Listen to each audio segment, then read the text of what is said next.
देखिए, हम आपको बता रहे थे ज्यादा जो बच्चे YouTube से देख रहे हैं परिसंचरण तंत्र के बारे में। तो उसमें ब्लड के बारे में बताया गया था, हार्ट के बारे में बताया गया था और ब्लड वेसल्स रुधिर वाहिनियों के बारे में बताया गया था। अब आज हम आपको बताएंगे जो ब्लड होता है, ब्लड क्या है। ब्लड में हम ये भी बताए थे कि यह 3 प्रकार की कोशिकाओं से बना होता है। एक RBC होती है, WBC होती है और प्लेटलेट्स होती है। RBC क्या होती है, WBC क्या होती है, प्लेटलेट्स क्या होती है, ये भी बता दिए थे। अब हम आपको बता रहे थे धमनी और सिरा, जो ब्लड वेसल्स होती है, रक्त वाहिनियाँ होती हैं, उसमें 2 प्रकार की होती हैं। एक धमनी होती है, एक सिरा होती है। उसका अंतर भी आपको लिखवाए थे। उसमें एक अंतर में एक पॉइंट ये भी लिखवाया गया था कि धमनी में शुद्ध रुधिर बहता है और सिरा में अशुद्ध बहता है। तो अब बात आती है कि शुद्ध क्या होता है और अशुद्ध क्या होता है। ब्लड तो ब्लड है, शरीर में वो भी है, लेकिन शुद्ध क्या है। देखिए शुद्ध क्या है। जैसे ब्लड होता है, ब्लड में कई चीज़ें होती हैं। ऑक्सीजन होता है, CO2 होता है, ग्लूकोज होता है, विटामिन्स होती है, यूरिन अलग हो जाता है। ये सब चीज़ें होती हैं, लेकिन हमें ये नहीं बताना, हमें पढ़ना है कि शुद्ध रुधिर क्या है और अशुद्ध रुधिर क्या है। जैसे जब हम श्वसन तंत्र पढ़ रहे थे, रिस्पायरेटरी सिस्टम, तो उसमें हम पढ़ रहे थे कि जो हम सांस लेते हैं हवा, विंड पाइप से वह हमारे लंग्स में जाती है, फेफड़े में जाती है। फेफड़े में क्या होता है, हार्ट से कुछ ब्लड फेफड़े में आता है और उसी में जो ऑक्सीजन होती है वह घुल जाती है और घुलने के बाद सभी कोशिकाओं तक घूमते घूमते पहुंच जाती है। जैसे ब्लड है, यह ब्लड जब हम सांस लेते हैं तो वायुमंडल में जितनी हवा है हम पूरी की पूरी हवा को अपने अंदर ले जाते हैं। ऐसा नहीं कि उसमें से सिर्फ ऑक्सीजन को ही ले जाते हैं, पूरी हवा को अंदर ले जाते हैं नाक के माध्यम से। फिर यह नाक से कहाँ जाती है, विंड पाइप यानी जो श्वास नली है उसमें जाती हवा। फिर श्वास नली से क्या होता है, लंग्स में जाती है, लंग्स में फेफड़ा, फेफड़े में हवा जाती है और फेफड़े में जाने के बाद उसी फेफड़े में क्या होता है, रुधिर होता है, ब्लड होता है। और वह ब्लड जो होता है, उस ब्लड में एक होता है क्या, तो ब्लड में हीमोग्लोबिन होता है और यह हीमोग्लोबिन हमारी जो ऑक्सीजन होती है उसको अपने अंदर घोल लेता है, अपने अंदर घोल लेता है। और घोलने के बाद परिसंचरण के माध्यम से हमारे शरीर की सभी कोशिकाओं में, सभी कोशिकाओं में पहुंच जाता है, सभी सेल में, सभी कोशिकाओं में पहुंच जाता है। और पहुंचने के बाद क्या होता है, कोशिकाओं में ग्लूकोज होता है। ग्लूकोज का सूत्र क्या है, C6H12O6। यह ग्लूकोज जो होता है, नहीं समझ में आ रहा है, यह ग्लूकोज जो होता है ऑलरेडी कोशिकाओं में पहले से विद्यमान रहता है।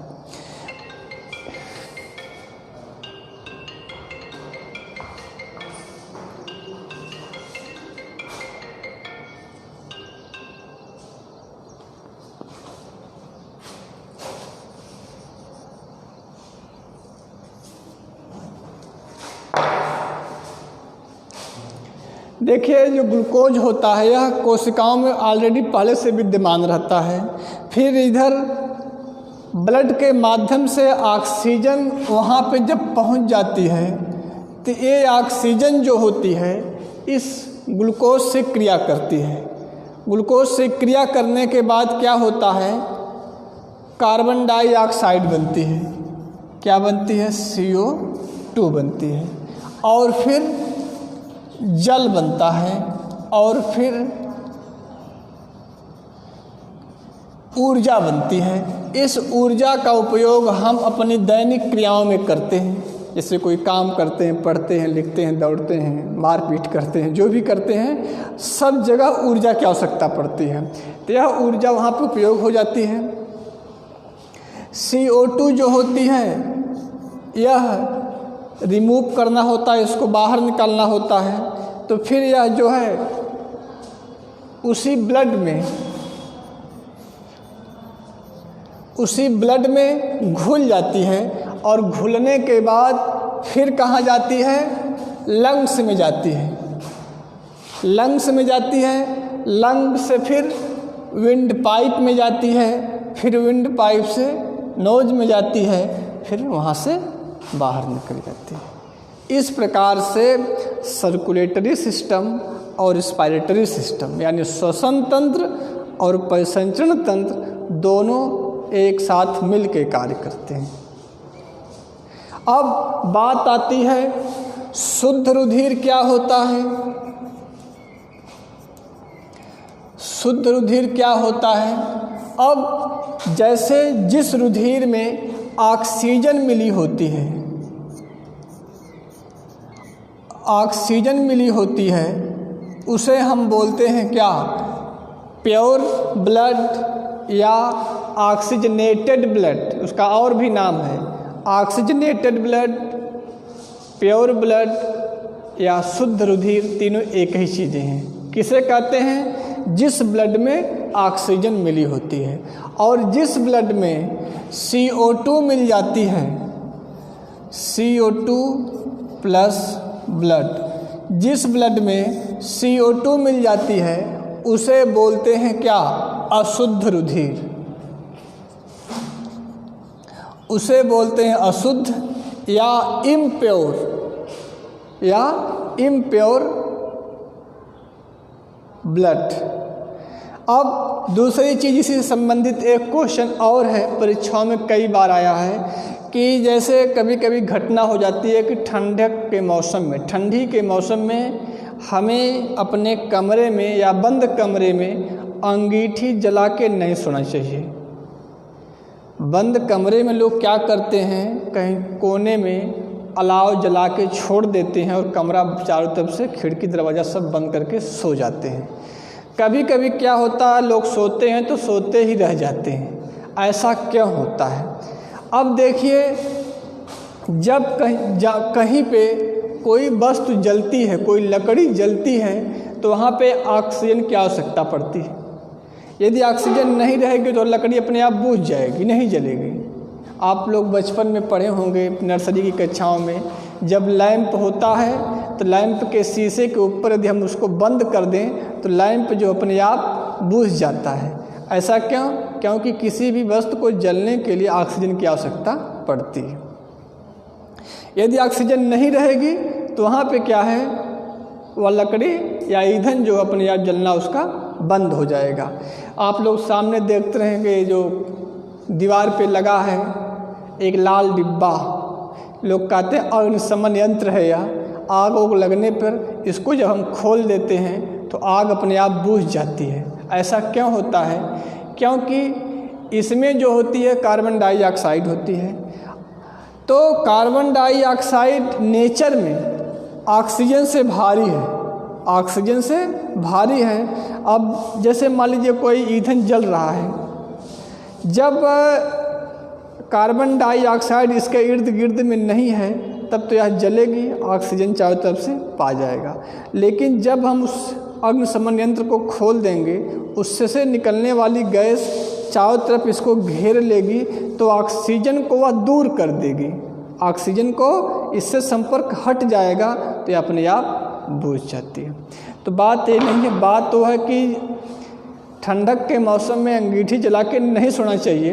ऐसा इसलिए होता है कि जब हम कमरे को बंद कर देते हैं तो वह जो ईंधन है वह तो जलता है, लेकिन जब ऑक्सीजन की मात्रा कम हो जाती है तब वहाँ पे CO2 ना बन के CO बन जाती है। कोई वस्तु जल रही है, ऑक्सीजन भरपूर मात्रा में मिल रहा है, तब तो वहाँ पे CO2 बनती है। CO2 क्या होती है? Carbon dioxide. लेकिन यदि वस्तु जल रही है और वहाँ पे ऑक्सीजन पर्याप्त मात्रा में नहीं है, कम मात्रा में उपलब्ध है, क्योंकि कमरा तो बंद है, बाहर से हवा आ नहीं रही है, तो जब ऑक्सीजन कम मात्रा में होती है तब वहाँ पे CO2 नहीं बन के CO बनती है। यह है कार्बन मोनोऑक्साइड। Carbon monoxide. अब कार्बन मोनोऑक्साइड क्या होती है? कार्बन मोनोऑक्साइड एक ऐसी गैस है कि इसकी जो RBC में हीमोग्लोबिन है उसमें जो घुलने की क्षमता है ऑक्सीजन की तुलना में 250 गुना ज़्यादा है। 250 गुना ज़्यादा है। यानी जब कमरा बंद रहेगा तब वहाँ पे CO बनेगी, और जब CO कमरे में फैल जाएगी तो ऑक्सीजन से इसकी जो तुलना है, घुलने की क्षमता है, वह 250 गुना ज़्यादा है। जब 250 गुना ज़्यादा है तो यह CO ही हीमोग्लोबिन में मिल जाएगी, ऑक्सीजन को मिलने नहीं देगी। जब मिलने नहीं देगी तो उस व्यक्ति की दम घुटने से मृत्यु हो जाती है। इसलिए हमें कभी भी बंद कमरे में अंगीठी जला के नहीं सोना चाहिए। इसका ये रीज़न है। ठीक, अब क्या बच रहा है? ब्लड हो गया, इतना आ समझ में? ठीक है, अब आगे फिर कल बताएंगे।